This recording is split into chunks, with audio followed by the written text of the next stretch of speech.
Capítulo 6, y vamos a dar lectura a los versículos del 18 al 20.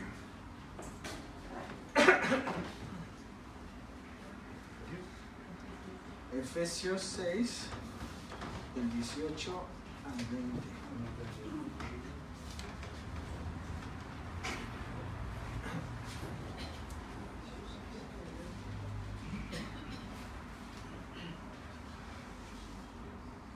Y vamos a ir leyendo, son 3 versículos nada más. ¿Y qué les parece si lo leemos juntos? Efesios 6, del 18 al 20. Dice la palabra de Dios: oren y pidan siempre con la ayuda del Espíritu. Manténganse alerta y no dejen de orar por todo el pueblo santo. Oren también por mí, para que yo tenga valor cuando esté anunciando la buena noticia, y que los que escuchen puedan entender el plan secreto de Dios. Mi trabajo es ser delegado de Dios para anunciar su mensaje, y por eso estoy preso. Oren a Dios para que yo siga ese mensaje como debo hacerlo sin miedo. Amén.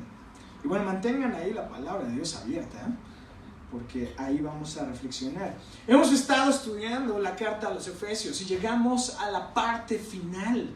Después de tener las predicaciones de Navidad y del servicio de Año Nuevo, que fueron de diferentes pasajes, regresamos a culminar este estudio que hemos tenido de la carta a los Efesios, y la parte que nos habíamos quedado era sobre la lucha del cristiano y sobre la armadura que Dios nos había provisto para poder tener la victoria.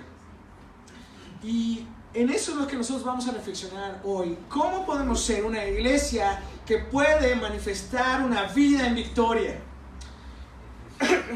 Y es ahí donde vamos a reflexionar. Hace un año estaba en una expo como de literatura cristiana en los Estados Unidos, pero era una expo en español. Es muy interesante porque ahí te regalan todo.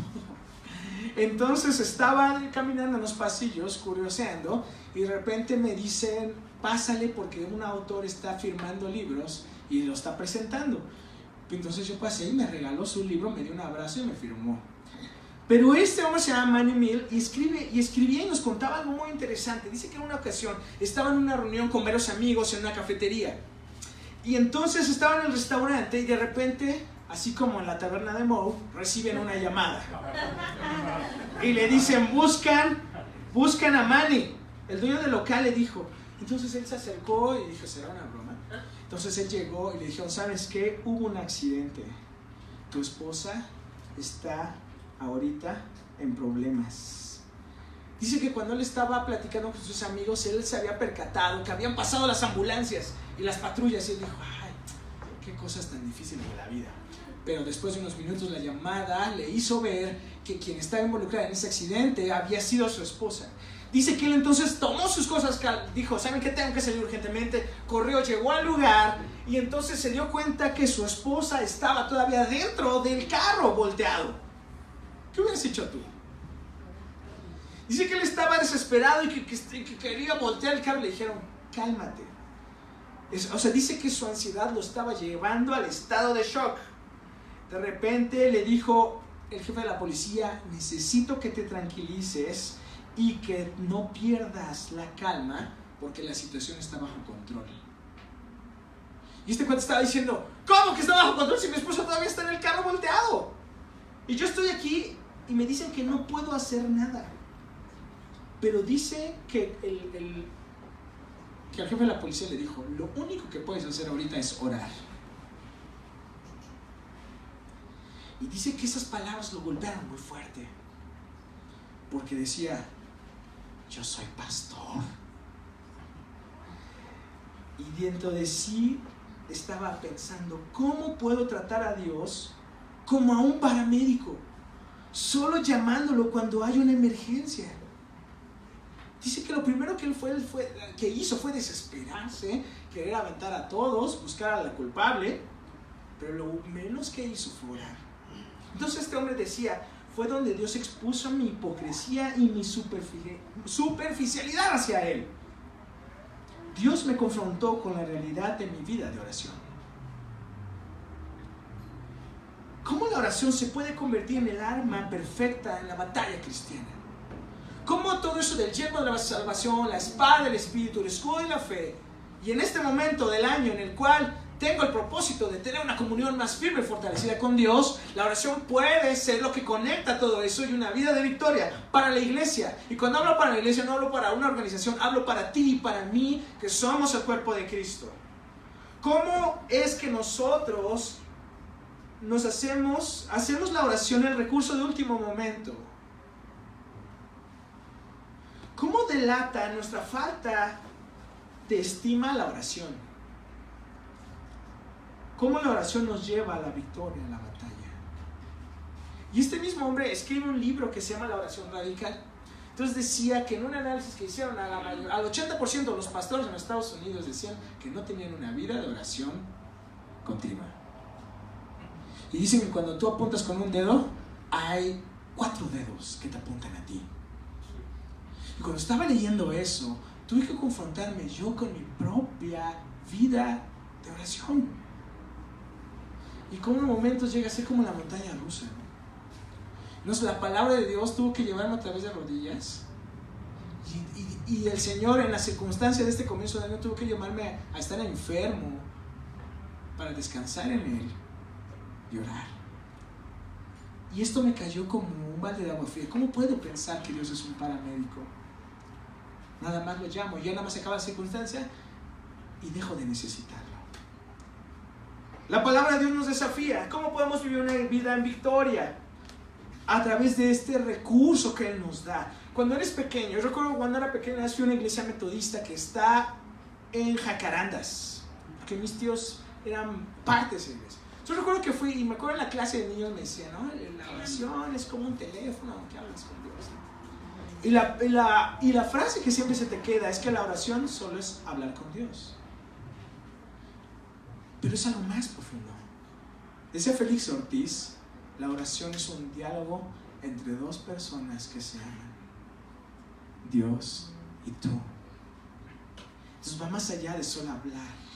No son autosugestiones, ni hablas al vacío. Es un diálogo con alguien que amas. ¿Cómo hablas con alguien que amas? Tenía amigos en el trabajo. Recuerdo mi primer trabajo cuando me gradué de abogánster. Recuerdo que estaba en una oficina del gobierno, ya saben cómo son la gente de amable. Entonces tenía una compañera que estaba terriblemente enojada, era conflictiva, pero recuerdo que en eso le llama a su galán. Y después de estar hablando con puras majaderías y enojada con el teléfono, hola baby, hola, y se va y se esconde, ¿no? Cambia la voz. ¿Por qué? Porque hablaba con alguien que amaba. Cuando hablas con alguien que amas, la manera en cómo te acercas a esa persona es totalmente especial, es totalmente diferente a cómo hablas con los demás. Cómo hablas a Dios va a representar la manera de la comunión que tú tienes. Hay gente que osa reclamarle a Dios y decir que quererle mandar, cuando la palabra de Dios en el contexto de la lucha espiritual es diferente. Y no tiene que ver con que tú grites que Dios te va a oír. Los que gritaban eran los profetas de Baal, ¿sí se acuerdan? Que hasta se cortaban para que les hiciera caso, y entonces Elías les decía, ay sí, grítale más duro a ver si los oye, ¿no? No es de que en algunos momentos no clames con compasión, y está bien, pero a veces creemos que con la exageración nos va a hablar más Dios, y también es un acercamiento equivocado. Hablas con alguien que amas, no le vas al tótem. Estás hablando a tu mejor amigo, a tu Señor y Salvador. Entonces ese acercamiento tiene que ser de una manera diferente. A veces nosotros criticamos los rezos, pero nuestras oraciones tienen a parecerse a los rezos. Dices las mismas frases siempre. Yo recuerdo en un campamento, un muchacho estaba, vamos a orar por la conferencia, gracias por estos alimentos. O sea, muchos empezaron a reír. ¿Por qué? Porque él solamente oraba a la hora de la comida y repetía la misma oración de siempre. Delata nuestra manera de la relación que tenemos con Dios. A veces puedes tú tener una idea de la relación que tiene una persona con Dios de la forma en que ora. Y no es por estar juzgando, sino tiene que ver que nuestra fe va más allá de ciertos rituales para llegarnos a la divinidad, sino sabemos que el Evangelio es Dios viniendo a nosotros, tomando nuestro lugar, rescatándonos y convirtiéndonos ahora en familia. Y entonces esa confianza y esa intimidad se puede ver en la manera en cómo nos dirigimos a Dios. Entonces, la primera cosa que puedo identificar y que me gustaría compartirles es que una iglesia puede vivir una vida victoriosa de oración cuando su relación con Dios es plena y es continua. Porque el versículo 18, en la primera parte dice: oren en el Espíritu en todo momento con peticiones y ruegos.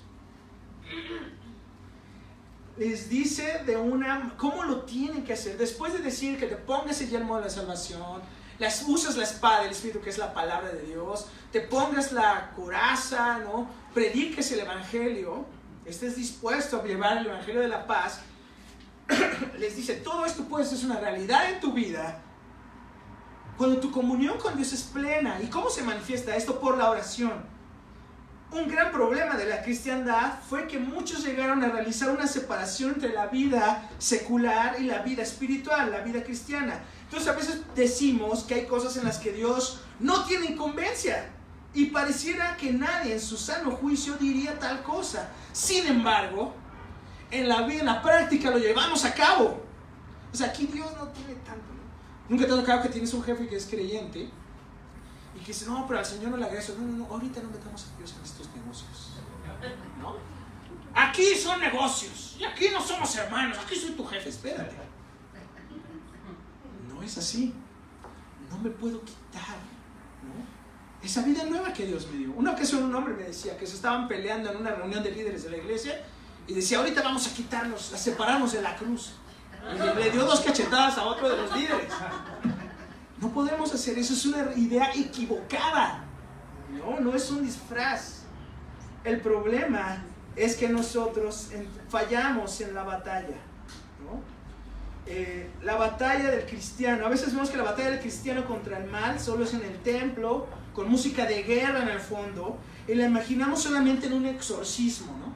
Entonces dices, esta persona es un guerrero espiritual. O cuando algo no me da paz, ¿no? Una vez estaba con una amiga y llegó un chico que había sido su enamorado y ella no se había dado cuenta. Le digo, ¿no sientes como una presencia maligna? Y empieza a decir, ay, sí, como que algo no me da paz. Pero nada más yo le estaba diciendo que estaba el chavo ahí y ya lo saludó y se empezó a reír. Pero a veces es pura sugestión. Lo que quiero decirte es esto: nos habla que después de ponernos la armadura de Dios, existe algo continuo, que es la interacción poderosa con Dios. Y les dice, ora en todo tiempo. Y no significa que, como decía Paco Palafox, ¿no? Que iba manejando y, ay, ¿por qué chocaste? No es que dice, cierra tus ojos y alza tus manos. Pues te estrellaste. No. Tiene que ver que no está interrumpida mi relación con Dios, sino que todo momento vivo en su presencia, que todo momento voy platicando con Él, todo momento voy interactuando con Él, en cada segundo Él toma parte en las decisiones que tengo que tomar porque eres el Señor de mi vida. Entonces, ¿cómo es esta interacción con Dios que tú tienes para este año nuevo? A veces en nuestro pensamiento, en nuestra vida, hemos querido hacer a Dios a un lado. No vengas a violentar mis planes, Señor. Ya me la estaba ligando, ¿no? Pero me acordé que eso no le agrada al Señor, entonces no queremos que Dios nos arruine nuestros planes carnales. Dice, oren en todo tiempo, y les dice de otra manera, en el Espíritu. No, y la traducción que tienen ahí habla específicamente por cómo es la ayuda del Espíritu. Ahorita lo vamos a ver. Significa constantemente y en cualquier circunstancia con la ayuda del Espíritu Santo. A veces es difícil orar. Nunca te ha tocado que hermano Samboy, ¿puedes orar? Hoy no me acuerdo cómo orar, ¿qué digo, no? Cuando eres nuevo, ¿no? Nunca te pasó. Porque a veces veías que gente decía palabras bien difíciles, ¿no? Y Señor, te pedimos aquí que tú estás reinando en el universo. Entonces tú pensabas, yo no puedo orar así, no sé ni qué decir, ¿no? Y a veces pensaba que tenía que decir palabrerías para que mi oración pública fuera algo que impactara a Dios o a los que me oyeran. A veces no sabemos cómo orar, pero hay algo bien increíble, que también en el pensamiento de Pablo, inspirado por el Espíritu Santo, lo podemos entender en Romanos 8, 26 al 27. ¿Alguien lo puede leer? Vamos a pedirle a Nareli que lo lea. 8, 26 y 27, ¿qué dice? No lo sabemos. De igual manera, el Espíritu nos ayuda en nuestra debilidad. Por ejemplo, cuando no sabemos qué pedirle a Dios, el Espíritu mismo le pide a Dios por nosotros. El Espíritu le habla a Dios a través de gemidos imposibles de expresar con palabras. Pero Dios nos conoce a fondo y entiende lo que el Espíritu quiere decir, porque el Espíritu ruega a favor de su pueblo santo, de acuerdo a la voluntad de Dios. Exactamente. A veces, por nuestra falta de madurez espiritual, pedimos cosas que ni siquiera son para bien de nosotros. Recuerda que no siempre lo que quieres es lo mejor para ti. ¿Cuántas veces llegaste a aferrarte a personas y a relaciones tóxicas? Ahora que está de moda. Lo tóxico, lo destructivo en tu vida. Y pensabas que eso era lo único que va a ser bueno para ti en tu entendimiento. Pero en el entendimiento de Dios no era así. Y tal vez tú les decías, sí, Señor, que me diga que sí. Pero no era para ti. Algo increíble es que el Espíritu Santo nos ayuda a pedir correctamente. Porque el Señor conoce lo que hay dentro de ti, sabe lo que necesitas. Qué increíble es esto. Aunque a veces con nuestro mal entendimiento podremos tener hasta mala teología, el Señor tiene tanta misericordia de ti y de mí para que pidas de acuerdo a su voluntad. Es formidable. Entonces, no es que tú quieras cambiar a Dios, sino que Dios en la oración te transforma a ti y sincroniza tu corazón al de Él. Recuerda que nuestros pensamientos no son sus pensamientos, ni tus caminos los de Él. Y a veces pedimos porque Él haga nuestra voluntad, cuando más bien, dicen en la misma oración de Jesús, hágase tu voluntad. Entonces, otra manera que nos describe esta oración que nos lleva a la victoria, ahí mismo lo vemos, les dice, ora en el Espíritu, nos dice en todo momento. La constancia nos lleva a la victoria. Si no, pregunten a López Obrador. Lo habla de que sea una práctica que no se desarraigue de nosotros, no se desarraigue de nosotros. ¿Qué cosas se llegan a desarraigar de ti? ¿No? Dicen que hay hábitos que en 30 días puedes incorporarlos a tu vida. Pero la oración va más allá de un hábito de buenos modales. Tiene que ver con tu supervivencia. Dijera el buen R.C. Sproul que la oración es tanto un privilegio como un deber. Y un deber puede volverse laborioso, ¿no? La oración, como cualquier medio de crecimiento para el cristiano, exige esfuerzo.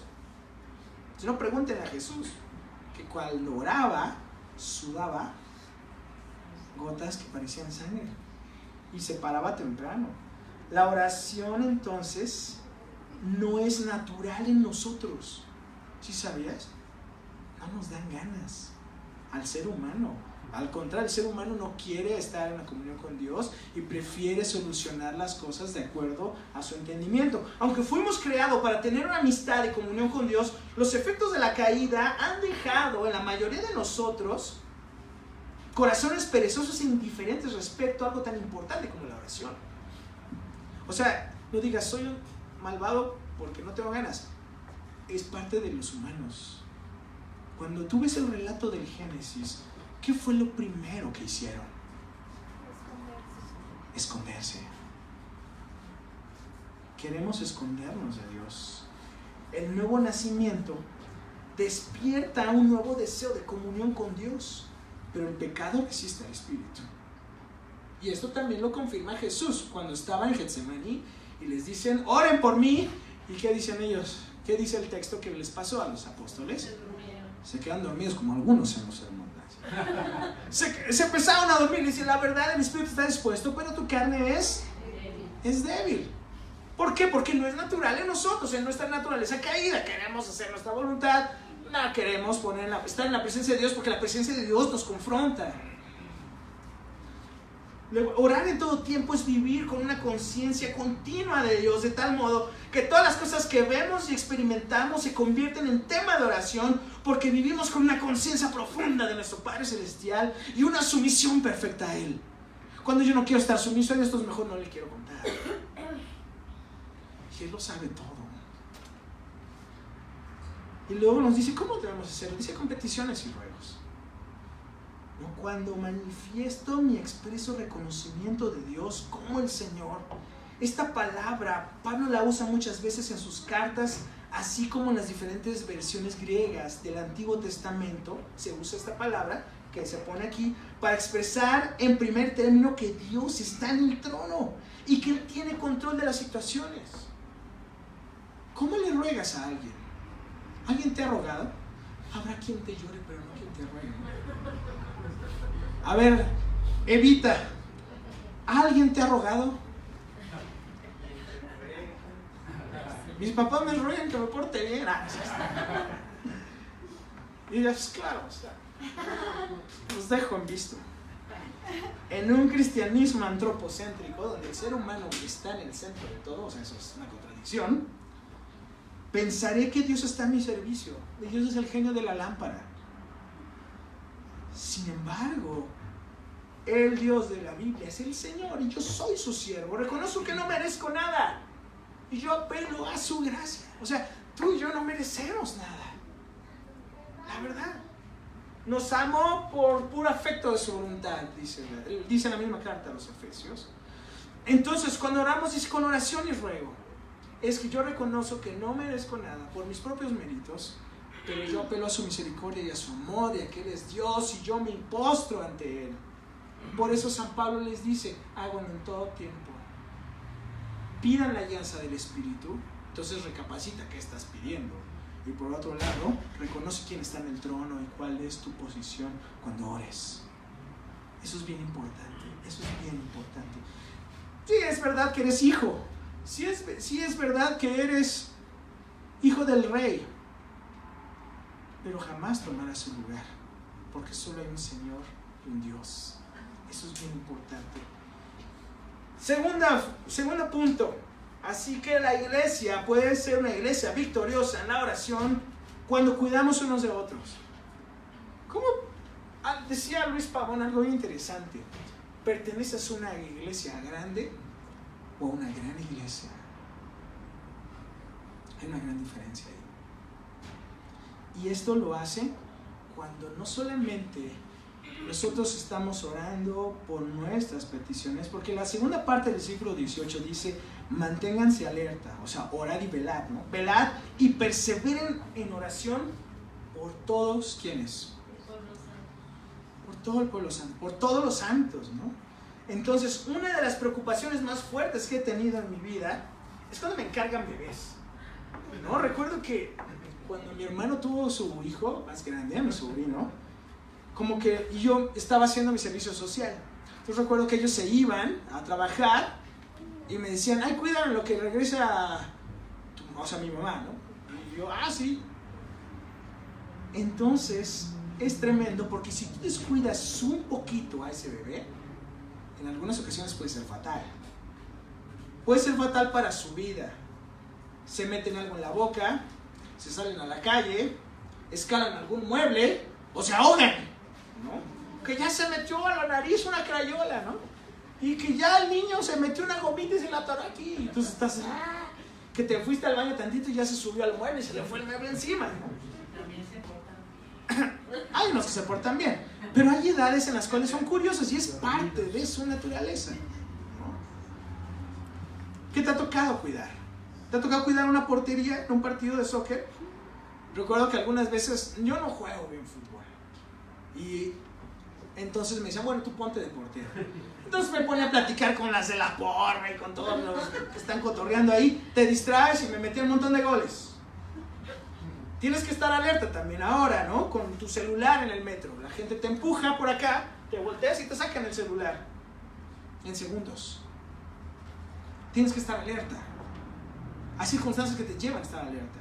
Manejar, tienes que estar alerta, ¿no? Ayer veníamos con una amiga y por ver el celular por poco nos estampamos en un estacionamiento y en una distancia y a una velocidad lenta, pero la muchacha se distrajo con el celular y poco le pegamos otro carro. Hay cosas que te deben de llevar a estar alerta. Pablo subraya la interdependencia de la comunidad cristiana y dice, tú debes estar alerta por los demás, por otros, como si dependiera de ti su bienestar. O sea, depende de Dios. Pero aquí el involucramiento es mantente alerta, vela por ellos. El ideal de Pablo para la iglesia es visto en la que existe una fraternidad, en que el amor por los demás se exprese en una oración continua, seria. La pregunta aquí es que podemos decir, esta persona ya no viene. ¿Ya has visto las publicaciones de tal persona? Parece que anda mal. Y podemos ser muy buenos para eso y decir, ya no le hables y bloquéalo. Mantente alerta, no para poner en el chismógrafo, mantente alerta, orando por esa persona, intercediendo por los santos. Caín le contestó a Dios una ocasión, ¿acaso soy guarda de mi hermano? ¿Se acuerdan que Dios le pregunta, ¿y dónde está Abel? ¿Dónde está tu hermano? Yo no soy su policía. ¿Por qué debo de ser responsable de él? La palabra griega es agrupneo, como quedarse sin dormir, vigilar, no como una actitud de una sola ocasión, sino constante. ¿Cómo hago esta tarea? ¿Cómo la batalla espiritual no solo es de palabras, sino es de acción? ¿Cómo esto va relacionado a la lucha espiritual? Si has llegado a ver de alguna manera alguna serie donde hay batalla, de esas series medievales que nos encanta ver a mi esposa, pero siempre sale que alguien está luchando y después ve que su amigo se cae, ¿no? Y ya lo van a acabar y él sale y lo defiende. ¿Cómo vivimos eso en el contexto de la iglesia? Yo te ayudo a darle el toque final, ¿no? Dicen que a veces en la cristiandad llegamos a ser el único ejército que lastima y que acaba a sus propios soldados. ¿Cómo cuidar de alguien? ¿Qué idea se te viene? Aquí les dice, mantente alerta y persevera en oración por los santos. En primer lugar tienes a estos santos. Voltea a tu lado y dile, tengo que orar por ti. Una manera en que le puedes demostrar amor a alguien es orando por él, por ella. Y si no te cae bien, y si te cae mal, la manera en que puedes solucionar esto es orando también. Porque Jesús decía también, ore por quien te maldiga y aún haga cosas que te lastimen, ¿no? Diciéndolo de otras formas.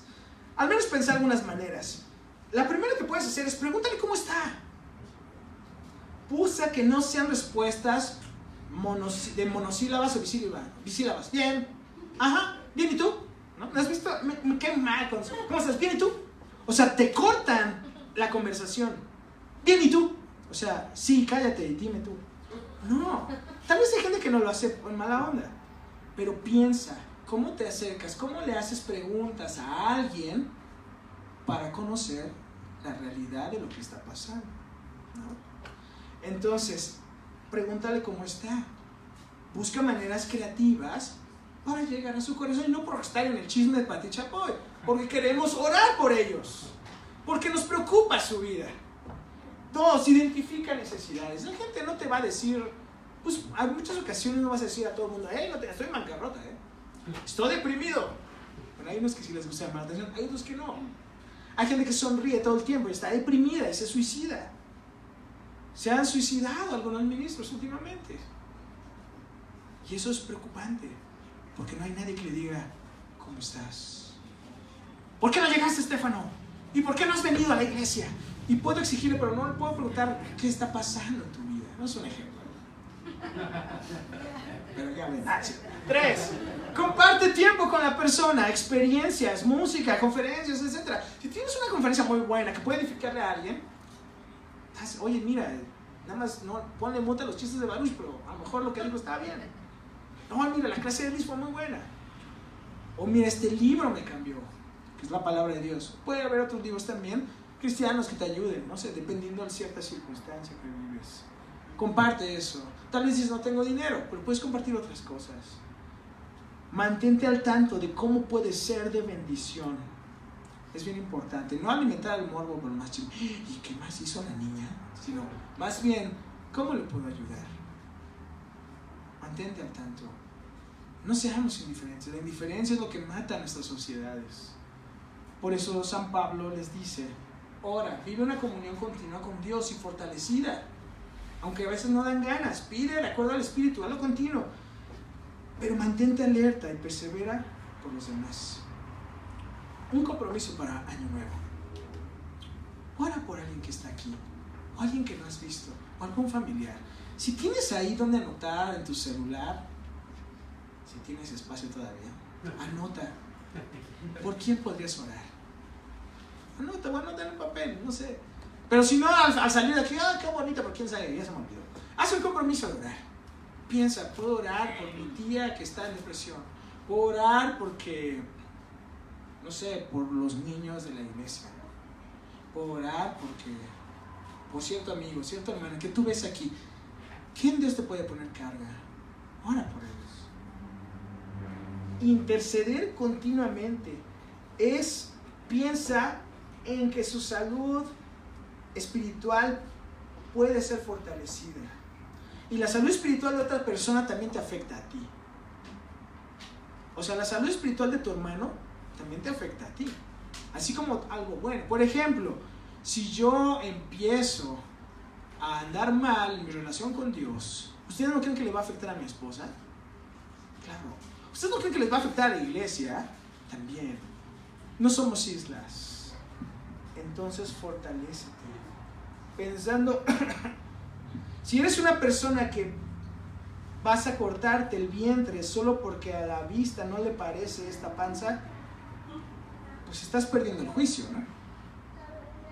No puedes lastimarte a ti mismo.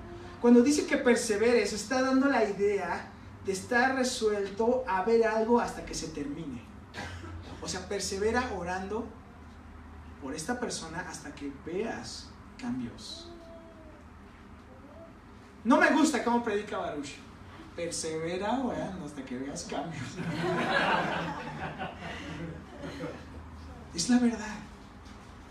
O sea, hay cosas en nuestra vida en las cuales tú te das por vencido luego. Pero Jesús decía un ejemplo de la perseverancia de una mujer que se acercaba, ¿no? Y dice, bueno, ¿cómo es el rey? Dice, ya le voy a dar lo que quiere. Es una exageración sobre la perseverancia. Me pasa algo bien interesante. Recuerdo que una vez conocí a un chico judío en la UNAM. Estábamos teniendo un estudio bíblico y entonces él fue a conocernos. Él vio los anuncios que hacíamos y él fue a buscarnos. Es un chico judío de raza, ¿no? Y entonces él fue a ver qué enseñábamos, estuvimos platicando. Entonces le pedí su teléfono. Recuerdo que por 2 años yo le mandaba las invitaciones de todas las actividades que teníamos. Y en un momento hice depuración de contactos, ¿no? Dije, bueno, estos ya se graduaron, estos ya no van, estos ya no tienen la edad. Entonces estaba así, ¿no? Pero no sé por qué a él no lo quité de la lista. 2 años después llegó otra vez al estudio bíblico en la UNAM. Y dijo, no sabes cuán importante y significativo fue para mí que tú siguieras enviándome todas las actividades que tenía. Me sentía parte de.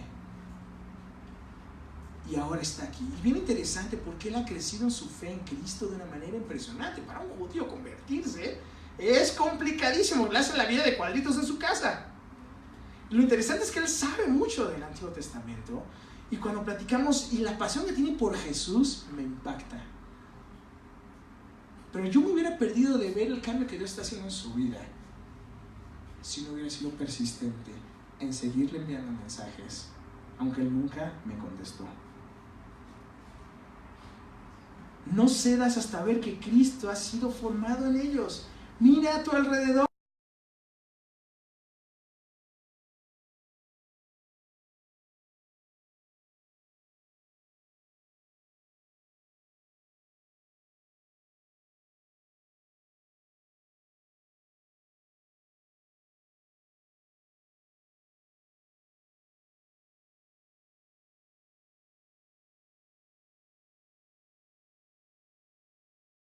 Anunciar nuestra fe. Piensa en los santos desanimados en su fe en África. Piensa en los santos desanimados en su fe en Chiapas. Piensa en un santo desanimado al lado de tu banca. Piensa en los santos de iglesias pequeñas que piensan que no vale la pena hacer la diferencia. O en santos de iglesias grandes que están decepcionados del evangelio de la prosperidad y anhelan relaciones reales. Ora con perseverancia hasta que veas cumplida esa realidad. La oración del justo puede mucho. Porque pensamos que es una gran frase, pero la negamos en la falta de perseverancia en la oración. Orad y velad es un llamado que Jesús le hizo a sus discípulos desde su ministerio en la tierra. Y San Pablo lo repite: la manera en que ganaremos esta batalla es orando, perseverando, mantenernos alerta por nuestros amigos y nuestros hermanos. ¿Por quién voy a hacerlo? Piensa, anótalo. Punto número 3. Podemos ser una iglesia de victoria cuando cubrimos a nuestros pastores y líderes. Vean el versículo 19 al 20. ¿Qué nos dice mi queridísima Rocío? Oren también por mí, para que yo tenga valor cuando esté anunciando la buena noticia y que los que escuchen puedan entender el plan secreto de Dios. Wow. Pablo les dice: oren por mí. Si yo puedo conocer a una persona impresionante en el Nuevo Testamento, obviamente Jesús es mi Señor, pero una persona, yo puedo decir que Pablo, que con la sabiduría con la que escribe, dice que en algunos lugares lo golpeaban de tal manera que lo dejaban como muerto. Dicen que ya pensaron que ya se había muerto. O sea, una golpiza que te den, que pensaron que ya estás muerto, no es cualquier cosa. Naufragios, traiciones de amigos, ¿cuántas cosas pudo padecer? Y él les dice: ¿saben qué? Oren por mí.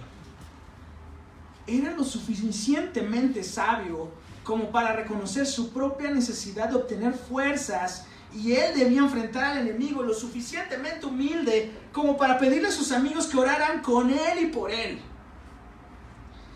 De todos modos, la fuerza que necesitaba no era solo para su confrontación personal y su lucha contra el diablo, sino para que su ministerio evangelístico tuviera éxito. Los líderes son un blanco del enemigo. Decían un dicho que heriré a la cabeza al pastor y esparciré a las ovejas. Y eso lo puedes ver en el mismo ministerio público de Jesús y hasta en nuestros días. Debemos dejar a un lado ese terrible mal que ha dañado a la iglesia, y es que hemos creado celebridades en la cristiandad. Idealizamos de una manera enferma a las personas, ¿no? Y lo voy a decir, ¿no? Podemos decir ejemplos. No, es que este hermano fue el que me bautizó, ¿no?, cuando era muy joven, ¿no? Y él casi no tiene ningún error, ¿no? O la hermana pastora que fundó la iglesia, o el suegro, o el papá. No sé, podemos idealizar a muchas personas. O el predicador que veo en la televisión de traje, o que sale en enlace. Es un gran problema el hecho de crear celebridades, porque somos humanos con necesidad de Dios, personas que tenemos lucha, gente que tenemos una naturaleza caída igual que tú, y que necesitamos la maravillosa gracia de Dios también. Necesitamos el perdón. Ya sea que hayas ido al seminario, diriges una iglesia pequeña, una iglesia grande, todos somos de la misma manera susceptibles, tengas dinero, no lo tengas. Desde David, que era un hombre conforme al corazón de Dios, hasta el mismo apóstol Pedro, fueron zarandeados por Satanás, ¿no? Mismo hombre más sabio del mundo, Salomón, terminó poniendo altares a dioses extraños. Todos necesitamos estar intercediendo por nuestros pastores y líderes. Y le dice Pablo específicamente, le dice: para que Dios me dé palabras para dar a conocer con valor el misterio del evangelio. O sea, ora porque tus líderes no se desvíen, sino sigan fielmente la palabra de Dios y que vivan fieles al evangelio. Vivimos a veces el día de hoy una cultura de crítica muy fuerte, de crítica extrema, pero también de un nulo apoyo. Involúcrate en la situación y deja de ser solo un espectador. No somos, como lo he dicho anteriormente, no podemos vivir un cristianismo de consumidores. Solo vengo a donde está bien, me gusta, me den, me haga sentir cómodo y me voy. Sino ser ese tipo de iglesia que se involucra como Dios se involucra en el dolor del mundo. Hace unos años recibimos en nuestra casa una chica que venía de Suecia. Bueno, un grupo de Suecia y de varias partes de América Latina y del país.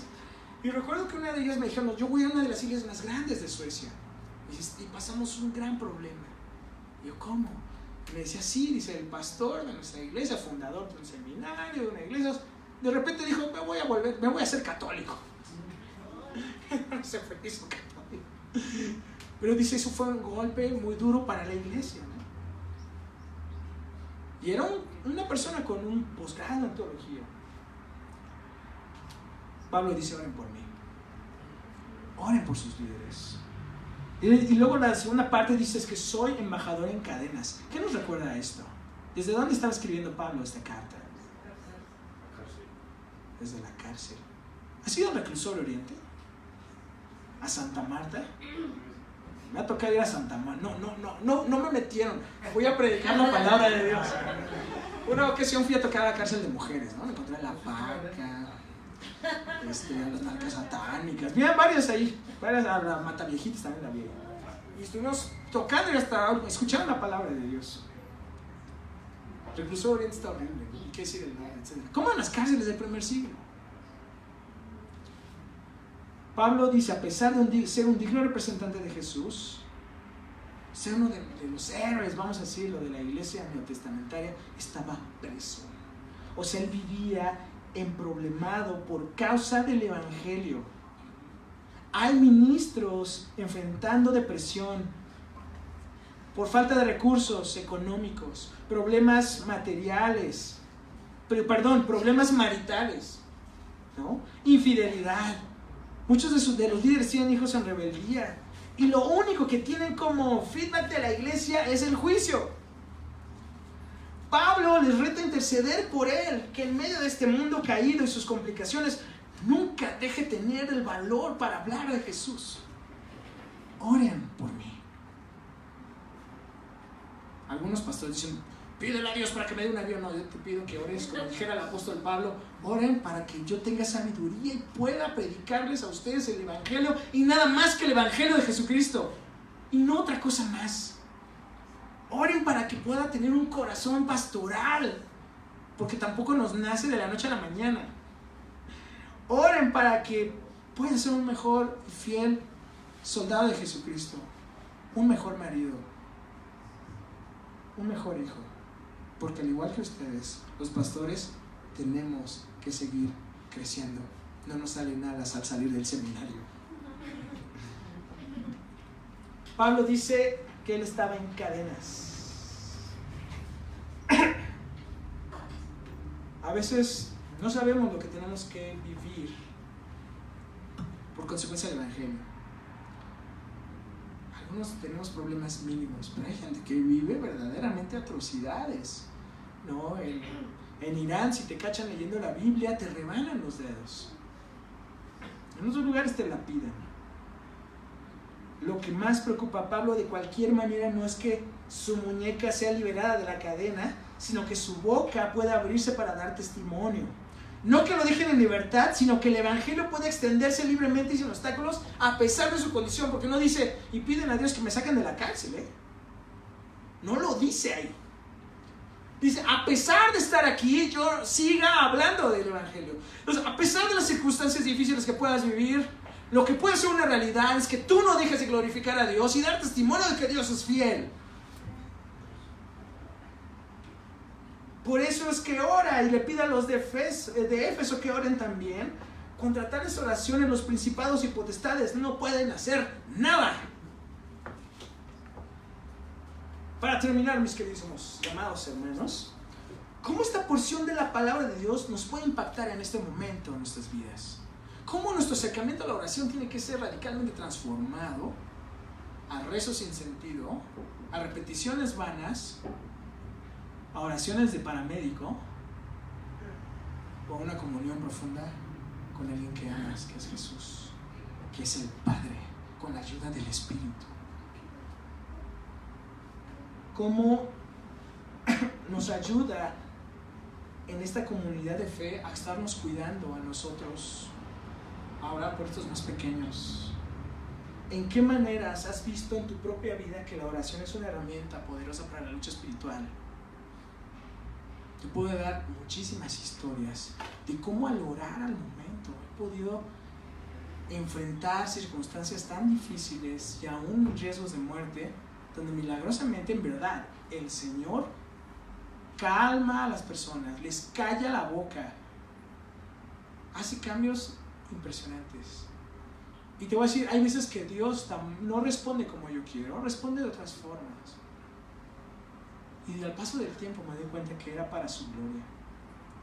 Cómo la oración de Jesús me enseña a mí a tener una comunión profunda con el Padre de tal manera que me equipe y fortalezca para la batalla, esa de oren y velen, que cuide de mis hermanos en todo el mundo y fortalezca a mis pastores y líderes.